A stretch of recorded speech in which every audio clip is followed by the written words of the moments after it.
अस्सलाम वालेकुम नाजरीन, जैसे की आपलं एक सिलसिला चालू झालेलो आहे.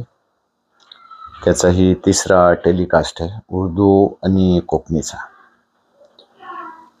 आज एक बातीचो इजहार करीन आणि संगात उर्दूला तोडला मोडला कैसा जातं ही पण मी सांगेन आणि आपण कोकणी उर्दू कशी बोलता ही पण सांगेन. बात ही है, चंद दिस पहिले आमच्या एरियात एक मुशायरो झालो. तर ते एक स्टेटचं, एक आपल्या भारताच्या राज्याचं नाव नाही घेणार का की बेअदबी होल.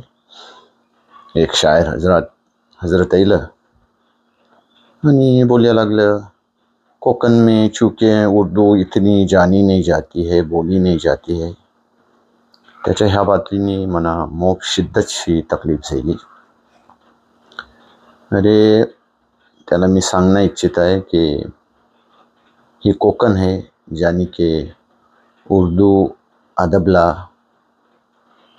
सांभाळून ठेवला नाही. ह्याचं एक सबूत की आज पण आपल्या कोकणातल्या हजारो उर्दू मीडियमची स्कूल्स आहेत अलगर्ज.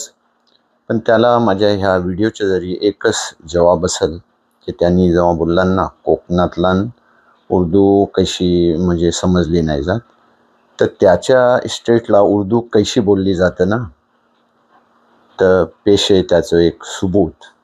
त्याच्या स्टेटला उर्दू ऐशी बोलली जातं, शमसुद्दीन की शादी में शक्कर का सरबत बना. अल्हम्दुलिल्लाह आमच्या कोकणात ऐसो लहजो नाही. आमच्या कोकणात आज पण उर्दू अदबला शिन्याशी लावलेला आहे आणि उर्दू अदबचो इजहार केलो जातं. आइए तशरीफ रखिए, क्या मिजाज है, कैसे हैं, खैरियत. ह्या अंदाजला आम्ही बोलतो, आम्ही त्यांच्या अंदाजला नाही बोलतो.